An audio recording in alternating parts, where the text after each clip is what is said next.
Hello student, आज हमारा economics के अंदर जो टॉपिक है वो है पॉवर्टी। पॉवर्टी मीन्स आप जानते ही हैं गरीबी। तो यहाँ पे हम देखिए सबसे पहली चीज क्या है कि जो बेसिक नीड है, हमारी बेसिक नीड क्या है? तीन ही तो होती है, एक होती है फूड, क्लॉथ एंड शेल्टर। तो मेन चीज ये है कि आप इनकी बेसिक नीड को फुलफिल नहीं करते तो हम उनको कहते हैं कि ये गरीब है। तो यहाँ पे हम देखते हैं कि it is a condition in which a person is not able to satisfy the basic need such as food, shelter and clothing। तो इसकी वजह से क्या होता है कि जो हमारे इंडियन इकोनॉमी है वो बहुत डाउन होती जाती है। किसकी वजह से? पॉवर्टी की वजह से। अब यहाँ पे देखते हैं कि पॉवर्टी इज ए स्टेट और condition in which a person और community lack the financial resource and essential for a minimum standard of living. Poverty means that the income level from employment is so low that basic human need can't be met. अगर ये definition याद होती है तो that's good, otherwise मैंने already पहले आपको नीचे एक और डेफिनेशन दे रखी है, आप इसको याद कर सकते हैं। The poverty means not having enough money for basic need such as food, drinking water and shelter or cloth। तो उसे हम क्या बोलते हैं? पॉवर्टी। अब यहाँ पे एक चीज है कि जो पॉवर्टी है उसके लिए हम एक लाइन डिक्लेयर कर देते हैं जिसे हम बोलते हैं पॉवर्टी लाइन। तो यहाँ देखिए इसकी डेफिनेशन में the level of income required to meet the basic necessity for living is called the poverty line. यानी हम इसको इनकम से लेवल करते हैं। अगर आपकी इनकम इससे कम है तो आप गरीब है, इससे ज्यादा है तो आप अमीर है, रिच है, तो वो हमारी एक एक्चुअल लाइन हो जाती है। अब यहाँ पे देखते हैं कि जो पॉवर्टी लाइन है शहरों की अलग दे रखी है, गांव की अलग दे रखी है। तो यहाँ पे देखते हैं कि rural and urban poverty line varies in India a high percentage of people also live in below the poverty line, that is the basic necessity of these people are also not में। तो ऐसे बहुत से लोग हैं, क्योंकि हमारे बहुत से लोग हैं जो गांव में रहते हैं, जो गरीबी रेखा से बिल्कुल नीचे रहते हैं, जिनको कम से कम 2 स्क्वायर मील का खाना नहीं मिल पाता। अभी हम बात करते हैं टाइप ऑफ पॉवर्टी। पॉवर्टी अलग अलग टाइप की होती है। तो पहली होती है एब्सोल्यूट पॉवर्टी, नेक्स्ट होती है रिलेटिव पॉवर्टी, एक और है आपकी सिचुएशनल पॉवर्टी, फोर्थ है जनरेशनल पॉवर्टी, फिफ्थ है रूरल पॉवर्टी एंड सिक्स्थ है अर्बन पॉवर्टी। चलिए हम इनको एक्सप्लेन करते हैं लाइन बाय लाइन। तो एब्सोल्यूट पॉवर्टी की हम बात करते हैं। एब्सोल्यूट पॉवर्टी क्या होती है? तो देखिए, also known as the extreme poverty और abject poverty. It involve the scarcity of basic food, clean water, health, shelter, education and information.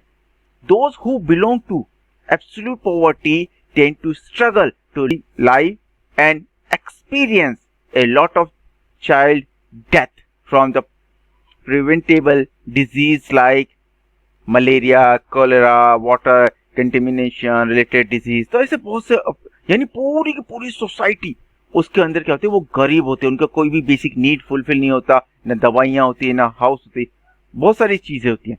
तो हम उनको क्या बोलते हैं? Absolute poverty. और ये एक इंडिविजुअल ग्रुप का नहीं, ये पूरी सोसाइटी या कोई पूरी कंट्री, जैसे युगांडा है, सोमालिया है, हम पाकिस्तान का भी नाम ले सकते हैं। बहुत सी ऐसी कंट्री हैं जिनके पास बेसिक नीड नहीं होती, क्योंकि उनको सारी की सारी कंट्री गरीब होती है।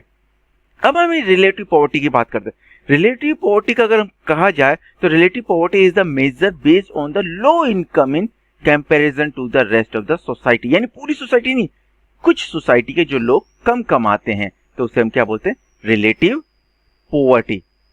अब हम बात करते हैं नेक्स्ट सिचुएशनल पॉवर्टी।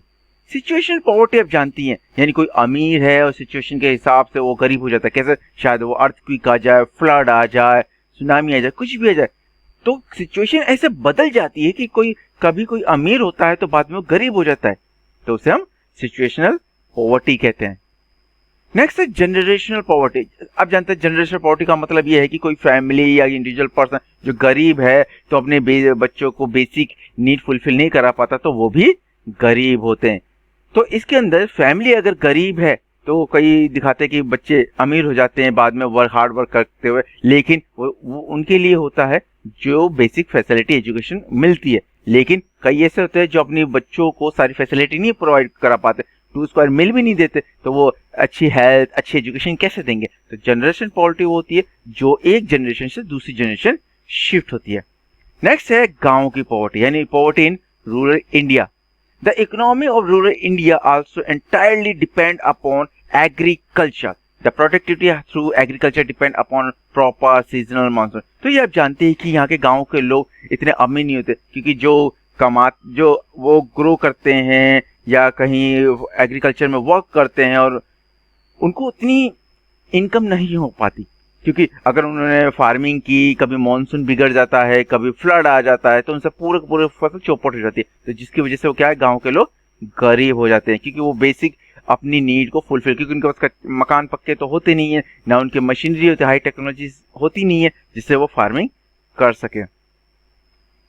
नेक्स्ट है अर्बन पॉवर्टी। अर्बन पॉवर्टी अब जानते हैं the main causes urban poverty का क्या होता है। जो गांव के जो लोग होते हैं जिनके पास जॉब, लैंड नहीं होता फार्मिंग के लिए, तो वो क्या करते हैं, वो माइग्रेट हो जाते हैं शहरों में। तो शहर की पॉपुलेशन बढ़ती है, तो इससे क्या होता है, तो इससे उनके पास जॉब नहीं मिलती, ठीक है। कोई भी कई छोटा मोटा काम करके अपने घर के खर्चे चलाते हैं, उनके बच्चे होते हैं, वहाँ पे घर में कमाने वाले एक होते हैं और खाने वाले बहुत सारे होते हैं। तो इसी रीजन से क्या बन जाता है, वहाँ पे वो बहुत से लोग गरीब दिखते हैं। तो main causes of urban poverty is due to the migration of rural people to town and city in such of substance level. अब मेन कॉजेज क्या हैं गरीबी के? तो पॉवर्टी के सबसे मेन कॉजेज, तो पहला ही तो मेन कॉजेज है लैक ऑफ गुड जॉब। अगर आपके पास जॉब नहीं होगी तो आप अर्निंग नहीं कर पाओगे, अर्निंग नहीं कर पाओगे आप अपनी बेसिक नीड को फुलफिल नहीं कर सकते, ठीक है। तो मेन तो लैक ऑफ गुड जॉब है। दूसरा है गुड एजुकेशन, ऑब्वियसली। तो सेकेंडरी जो रूट है गुड एजुकेशन, कि अगर आप पढ़े लिखे नहीं है तो आपको कोई भी बेटर सिचुएशन में जॉब नहीं मिल सकती, आपको मजदूरी या बेलदारी यही काम करना पड़ेगा। और बहुत से ऐसे लोग हैं जो अब फैमिली के मेंबर्स होते हैं जो अपने बच्चों को नहीं पढ़ा पाते, रीजन क्योंकि उनके पास पैसे नहीं होते। नेक्स्ट है वेलफेयर कॉन्फ्लिक्ट। तो ऐसे conflict has the huge impact of poverty, it's time to war, anything stop the productivity suffer the as well the country GDP. तो आप जानते हैं हर कई देश ऐसे जो लड़ाई वड़ाई में बिजी रहते हैं, तो वहाँ के जो लोग हैं अपनी लाइफ को बचाने में लगे रहते हैं, तो वो अपनी बेसिक नीड को क्या, अपने बच्चों को अच्छी एजुकेशन, अच्छी हेल्थ नहीं प्रोवाइड करा पाता, क्योंकि उनकी लड़ाई में बहुत से लोग मारे जाते हैं। नेक्स्ट है लैक ऑफ इंफ्रास्ट्रक्चर। आप जानते हैं बिना इंफ्रास्ट्रक्चर के बहुत सी चीजें क्रिएट नहीं हो पाती, स्टैब्लिश नहीं हो पाती, अच्छी इंडस्ट्री स्टैब्लिश नहीं हो पाती। कई ऐसे कंट्रीज हैं जो उनके पास इंफ्रास्ट्रक्चर के लिए पैसा नहीं है, इंफ्रास्ट्रक्चर नहीं होता तो जॉब, इंडस्ट्री नहीं होती, इंडस्ट्री नहीं होती तो अच्छी बेटर जॉब नहीं होती, जॉब नहीं होती तो एजुकेशन भी नहीं मिल पाता, पैसे भी नहीं मिल पाते, कुछ भी नहीं हो पाता। नेक्स्ट है lack of good health care. Obviously आप जानते हैं कि बहुत से ऐसे कंट्री जो गुड हेल्थ यानी मेडिकल फैसिलिटी की वजह से वहाँ के लोग बीमार हो जाते हैं और वो डेथ हो जाते हैं, डेथ उनकी हो जाती है, कई कम छोटे बच्चों की हो जाती है। क्यों? रीजन उनके पास हेल्थ नहीं। अगर कोई आपको कोई कंपनी में काम दे रहा है और आप महीने में 20 दिन आप मेडिकल पे हो, तो कंपनी वाले साफ आपको मना कर देंगे, प्लीज सर आप कहीं दूसरी जगह काम कीजिए। रीजन हेल्थ केयर, क्योंकि आपके पास हेल्थ केयर फैसिलिटी नहीं मिल पाती, ना आपको प्राइमरी हेल्थ केयर मिल पाता है। तो ये दूसरा पॉवर्टी की मेन रीजन क्या है, lack of good health care. Next population. तो ये सबसे मेन चीज है पॉपुलेशन, जो पॉवर्टी का मेन रीजन है। तो पॉपुलेशन की वजह से क्या होता है, जो नेचुरल रिसोर्सेज है, जो बहुत सारी ऐसी चीजें हैं जो बहुत कम है लेकिन हमारी डिमांड ज्यादा है, क्योंकि अगर एक जॉब है तो जॉब को लेने वाले 50 लोग हैं, तो जॉब तो एक को मिलेगी लेकिन 49 पीपल्स अनएम्प्लॉयमेंट रह जाएंगे। तो इसीलिए पॉवर्टी का मेन जो कारण होता है वो पॉपुलेशन होता है। नेक्स्ट है रिमूव द पॉवर्टी। पॉवर्टी को हम कैसे हटा सकते हैं पूरी दुनिया से? तो सबसे पहली चीज डेवलपमेंट, रैपिडली डेवलपमेंट अगर हो बहुत ज्यादा तो क्या होगा, बेटर इंडस्ट्री इंफ्रास्ट्रक्चर क्रिएट होगी, इंडस्ट्री क्रिएट होगी, बहुत सारी ऐसी चीजें होंगी तो जिससे क्या होगा, बेटर जॉब मिल पाएंगी। नेक्स्ट है improve management of water and other natural resources. अगर ये इंक्रीज हुआ तो सबको बेटर पीने के पानी मिल सकते हैं, बेटर नेचुरल रिसोर्सेज मिल सकते हैं, जिससे उनकी जिंदगी आसान हो सकती है। नेक्स्ट है remove barrier to equal access to resource and services, यानी आप जो बैरियर है वो सब हटा दो, ना अमीर ना गरीब, सबके लिए नेचुरल जो रिसोर्सेज है कोई भी चीज हो वो सबके लिए इक्वली डिस्ट्रीब्यूट होना चाहिए।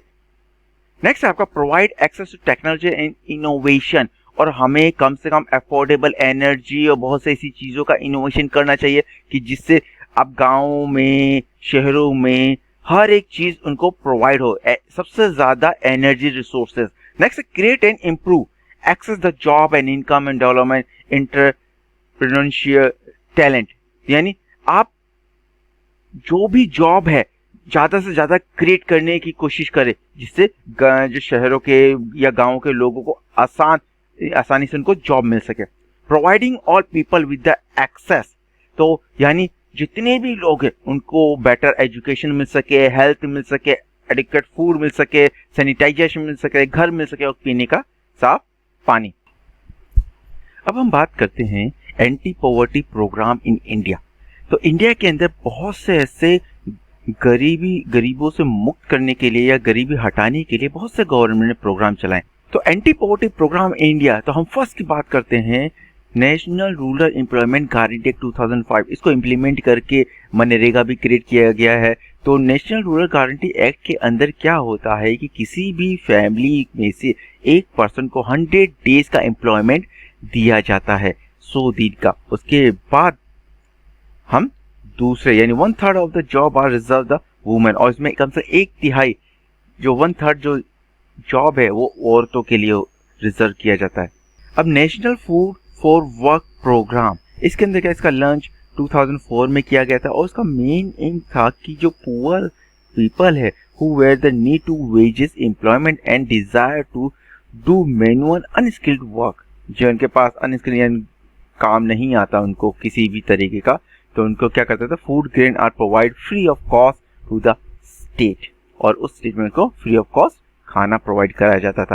प्राइम मिनिस्टर रोजगार योजना 1993 में लॉन्च किया गया। उसका मेन एम था कि इंसानों को, जो भी अनएम्प्लॉयड पर्सन है, उसको सेल्फ एम्प्लॉयमेंट जनरेट करने की कैपेसिटी प्रोवाइड की जाए। कैसे, उनको लोन देकर वो उनको बिजनेस स्टार्ट करना, जिससे क्या होता था अगल बगल के गांव के जो अनएम्प्लॉयड मेंबर थे उनको जॉब दिया जा सके। Rural employment generation program, it was launch in 1995। इसका मेन एम था to create self employment opportunity in rural area and small town के लिए। जो हमने अभी पीछे बात की थी वही का सेम एज इट इज, लेकिन स्कीमें अलग अलग तरीके से लॉन्च की जाती है। नेक्स्ट था प्रधानमंत्री ग्रामोद्योग योजना। इसका मेन था कि जो प्राइमरी सेक्टर के जो लोग थे, गाँव के लोग, उनको primary health care, primary education, rural गाँवों के लोगों को घर देना, अच्छे पानी की व्यवस्था करना, इलेक्ट्रिसिटी बिजली की व्यवस्था करना, उनका मेन एम था और इसका लॉन्च किया गया था 2000 में। नेक्स्ट स्वर्ण जयंती ग्राम स्वरोजगार योजना, ये भी 1999 में लॉन्च हुआ था और इसका प्रोग्राम एम था bringing the assist poor family about the poverty line by organise them into self help group through the mix for bank credit and government subsidy, यानी गांव के लोगों को जिनके पास कुछ नहीं है उनको बैंकों के द्वारा लोन देना, और जो गरीब खेती बाड़ी होते थे उसमें अच्छी तरह वो इम्प्लीमेंट करके फसलों को क्रॉप ग्रो करना, और साथ में गवर्नमेंट उनको क्या करती थी, सब्सिडी भी देती थी। इतना ही, मिलते हैं नेक्स्ट टॉपिक में।